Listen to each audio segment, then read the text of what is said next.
I guess I'll go ahead and put the map up there. You can begin chewing over the map. For those who are not familiar with my work, which is probably the vast majority of you, I did a book a few years ago called The Berlin-Baghdad Express, the Ottoman Empire and Germany's Bid for World Power. I followed this up with a book called The Russian Origins of the First World War. Now, many people found this confusing. As someone put it, I had blamed the entire war on the Germans in the first book, and then I blamed the entire war on the Russians in the second book. I don't like to think that's what I did, but of course some of this has to do with publishers and the titles that they like to come up with to sell books. The thing that actually connects these, along with my ongoing work, is of course the Ottoman Empire, the Eastern Question, or as I have now begun to call it, I'm hoping to popularize this phrase, putting the war in the context of Europe's sometimes comical wars of succession. I call it the War of the Ottoman Succession. Now, to explain what I mean by this, the First World War in Turkey, as across the Middle East, is seen rather differently than it is in Europe, as I discovered after I moved to Turkey about a decade ago. Might be a bit oversimplistic, but the basic idea is that it was kind of this Western plot to carve up the Ottoman Empire, the last remaining kind of semi-independent Islamic power on earth. Well, obviously this is a grotesque oversimplification, but if you simply look at the actual events of 1911, 1912, 1913, 1914, it begins to make sense.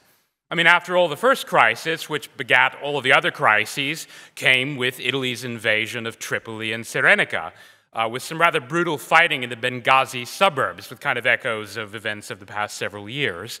This, of course, led in turn to the first, well, the main Balkan League in 1912, piggybacking on the Italian conflict to invade Turkey over land. Now, both of these wars actually had a strategic dimension which is not always appreciated, particularly involving naval warfare. The Italians, having a vastly superior fleet to the Ottomans, were able to interdict virtually all communications between Istanbul, Constantinople, the main Ottoman rear bases, and Libya. In fact, Mustafa Kemal and Enver Pasha, who famously saw their first major action in Libya, they actually traveled incognito, more or less in disguise, and then smuggled themselves in by way of Egypt. In the First Balkan War, the same thing happened with Greece. Greece's fleet, being vastly superior to the Ottomans, was able to interdict any possible routing of reinforcements from Anatolia, or Asia Minor as it's sometimes called, across the Sea of Marmara or the Aegean, of course, to the main battlefronts. The Turks actually did try to land troops, oddly enough, right about here, to attack the Bulgarians from the rear, but that was about all they were able to do in the First Balkan War. Now, what was interesting is if you actually look at the chatter in Europe in June of 1914, that is June, before the Sarajevo outrage, it's all actually about this. It has nothing to do with Serbia. It certainly had nothing to do with Belgium or Flanders or some kind of Western front about to be born. It had to do with the question related to the Greek population, basically here, going down a little bit further south off the map towards Smyrna, the Greek population of Asia Minor being targeted for rumors of pogroms, because all these Muslim refugees are pouring in from the Balkans. The Greeks have always been a little bit persecuted, of course, by their Muslim neighbors. There seemed to be another round of persecution building. Protest is lodged in Athens, which actually amounts to something very close to an ultimatum, this being in mid-June of 1914. All of Europe is gearing up for the Third Balkan War. Now, the reason the clock was ticking, I discovered, was because the Ottoman Empire, because of this naval problem I talked about, that they were not able to really use either the Aegean Sea or the Eastern Mediterranean in the wars with Italy or Greece, the Ottomans, in fact, had placed two major dreadnought orders, with two more basically on the way, with British stockyards. The first of these, the Sultan Osman I, which had originally actually been called the Rio de Janeiro, it was actually originally destined for Brazil, was scheduled to arrive, according to the first reports, according to Russian intelligence, as early as March of 1914. The inevitable delays, of course, intervened, but in June it was expected to arrive within months, or literally within weeks. So the expectation was that the Greeks were going to mount a kind of preemptive strike before this dreadnought arrived. Now, the Russians were also concerned, as I discovered when I looked in the Russian archives, because the launching of even one dreadnought here would basically render obsolete and impracticable for the near future any Russian attempts to land troops here. it turned out the Russians had actually been wargaming for a landing at the Bosporus since about 1895. Recently, they had done a little bit more detailed study. They held a crisis conference in February of 1914 when they concluded that in the case of another crisis, as in a Third Balkan War, Russia would be ready to land the first echelon of troops at the Bosporus within about mobilization day plus 10. They were hoping to speed this up to mobilization day plus 5. Because in the last war with Turkey, the 1877 war, by the time the Russians had made it here to San Stefano, a coalition had developed which led, of course, to the Congress of Berlin, which ended up blocking the Russians and depriving them of their gains. The Russians had to be quicker this time. So even as the Greeks are gearing up for a Third Balkan War, the Turks are gearing up to defend this, the Russians are gearing up for some kind of a preemptive landing at the Bosporus. So I discovered that a lot of the origins of the War of 1914 actually had to do with the Straits. They had to do with the Ottomans and they had to do with the Russians. Now, the Sarajevo incident was, of course, contingent and produced a diplomatic crisis which followed its own logic. But if you look through, you might say, through the lines, you begin to see that, in fact, this question still preoccupied Russian statesmen. To some extent, it preoccupied German statesmen as well. And in fact, contrary to the kind of what we might say public stance of indifference to the Ottoman Empire maintained by the British, in fact, the British were pretty interested too. As the crisis developed, towards the very end of July, in fact, Winston Churchill, in one of his most notorious acts, commandeered those various dreadnoughts I was talking about destined for the Ottoman Empire. Now, he himself was not thinking about Russia and its protests and its concerns. He was simply thinking about the needs of Britain's own fleet. In doing this, however, he both gave a great gift to the Russians and very nearly made it possible for the Russians to carry out these landings which had been planned. Very nearly, but not quite. Because within days of Churchill commandeering these two dreadnoughts, a German dreadnought, mysteriously, as if by magic, appeared, coming in through the Straits. This being the notorious voyage of the SMS Goeben, later renamed the Yavuz Sultan Selim. Well, now that there was a German dreadnought here, suddenly, again, all bets were off. And this has, I think, confused a lot of the understanding of 1914 related to the Ottoman Empire and its entry in the First World War. The Ottoman Empire, in fact, mobilized on the 2nd of August alongside all of the other countries in Europe. Russia had already mobilized against the Ottoman Empire, and in fact, both were detaining the other subjects and were more or less in a state of undeclared war. There were various steps which ratcheted this up. The Ottomans closed the Straits in late September in retaliation for actually the British boarding a Turkish ship. Meanwhile, the British, again, contrary to the stance of kind of indifference, the British are actually blockading the outer Dardanelles, the same time the Ottomans are closing it. And meanwhile, the British are gearing up to invade Iraq or Mesopotamia from the south with an amphibious force which actually leaves Bombay in October of 1914. Now, if you bring this story together, you begin to see, I think, the origins of what I consider one of the great questions of the First World War. A question some Turks have previously asked me, which is namely, why were there a bunch of Englishmen, Australians, New Zealanders, Frenchmen waiting ashore here under heavy fire in early 1915? Well, this map is actually part of the answer. They were waiting ashore in order to win the Straits in Constantinople for Russia. These terms, in fact, were negotiated in early March of 1915, even as the Dardanelles campaign is building towards its climactic conclusion. Now, curiously, and this is the part of the story everyone's forgotten, the Russians were supposed to participate, as you might expect. Making a claim like this, you might expect Russia would have contributed at least some kind of contribution as far as amphibious forces or a naval diversionary attack. After all, the British were staging a diversionary attack of their own, supposedly to help Russia. Russia, you might have staged a diversionary attack.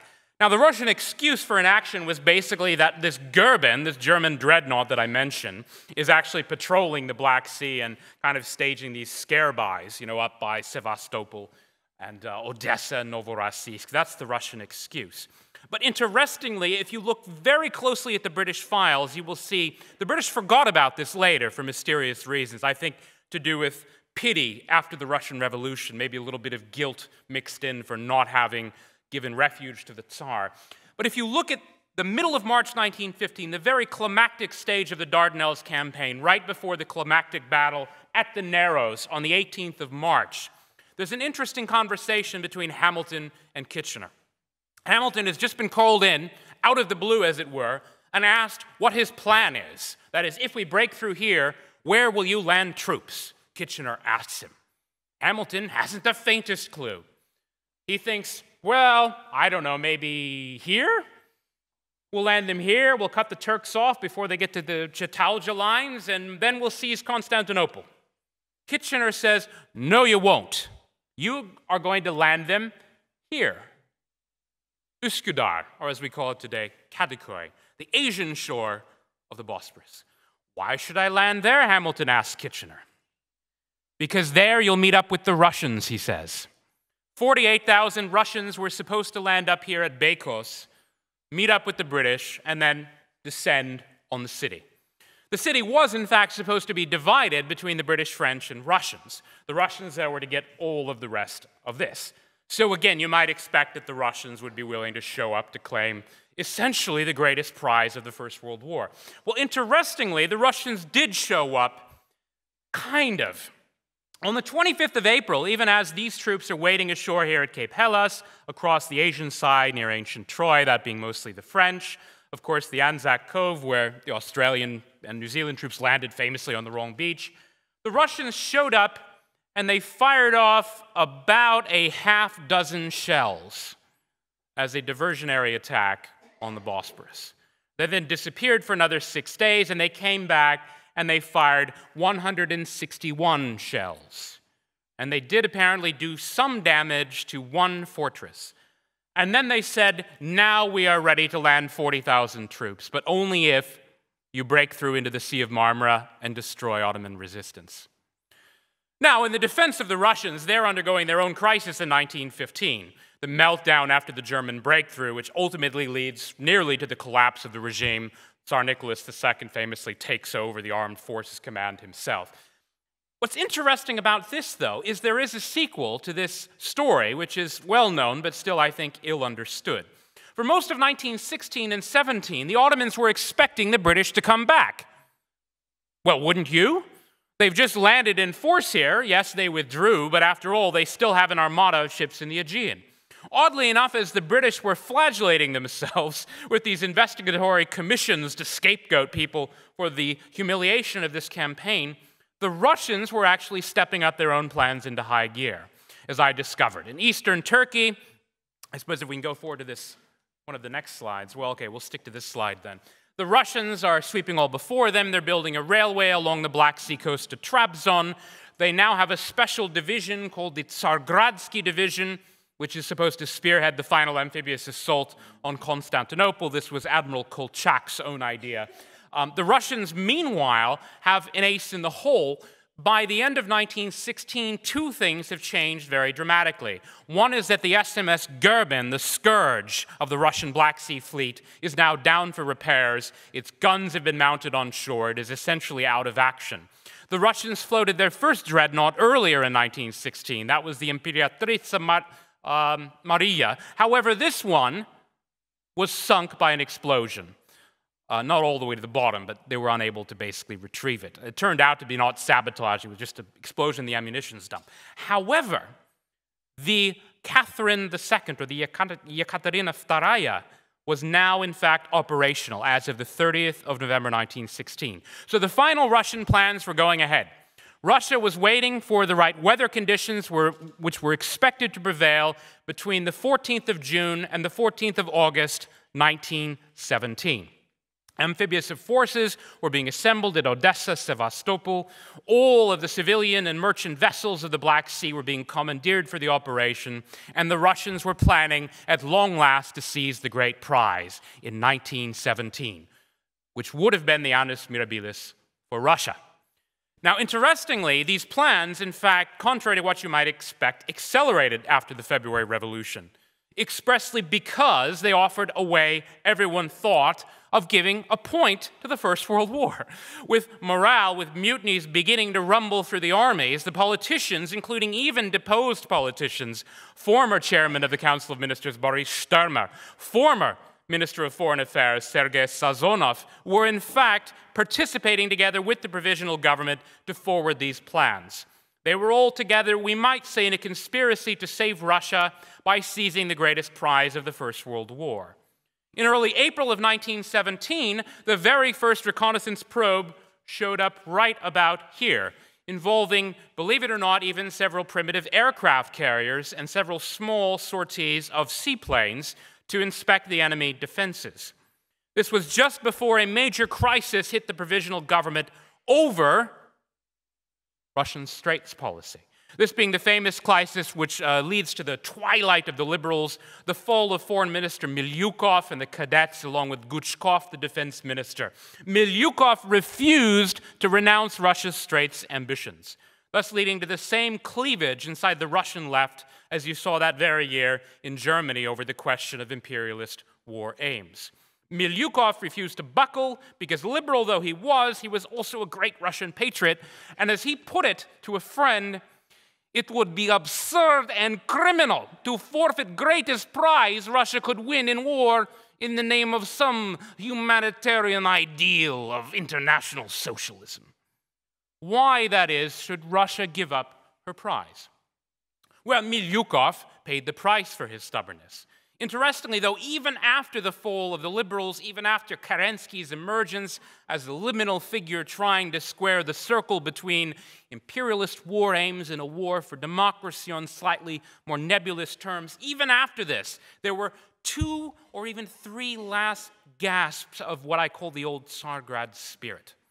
On the 26th of June, 1917, just 3 days before the great Kerensky offensive begins in Galicia, great, although of course the consequences for Russia were not so happy, Russia made another reconnaissance probe, this time including the dreadnought, Catherine II, named after, of course, the very Tsar who had first conceived the Greek project, as she called it, for, of course, reconquering or reanimating the ancient glories of Byzantium. Now, interestingly, this fleet was actually much stronger than the probe which had taken place in April. However, they only made it to about here. And then, for reasons mysterious to the Germans and the Ottomans opposed to them, they turned back. Had there been a mutiny on board? It's actually unclear. There were mutinies behind the Black Sea Fleet, which Kolchak actually had to put down with some ruthlessness. The next spirit, the last gasp, you might say, of the old Tsargrad spirit happened on the 9th and 10th of July, when small, again, aircraft carrier platforms actually made it close enough to launch planes who actually bombed the Golden Horn. This was in July 1917, even after the meltdown in the government known as the July Days. The very end of July 1917, there was one final Russian sortie to the Straits, 26th of July 1917. By now, the army has begun to break apart. Kerensky is already worried about his right flank in the form of Kornilov and his popular following, worrying about some kind of coup d'etat from the right. A Russian motorboat winds its way through the minefields, just up to the mouth of the Straits. The pilot pulls out a small bottle with a message inside, and he tosses it ashore. A message in the bottle. The Ottomans. The message says, Russians and Turks are brothers. The Germans are your real enemy. You must throw the Germans out of your land. In this way, we might say, the old crusading spirit of Russian imperialism ran aground or ashore on the shoals of revolution. Now, the thought I want to leave you with is this. In the end, it's very easy to see why all of these plans to seize Constantinople and the Straits came to nothing. In the end, the Russians never did muster the force required, and in the end, we might say they waited too long. I venture to say this, though. One small counterfactual, okay, maybe a large counterfactual, absent the political turmoil of the February Revolution, with the plans going ahead to land here in June of 1917, had these plans gone ahead successfully, I venture to guess we would all remember the First World War rather differently. Thank you.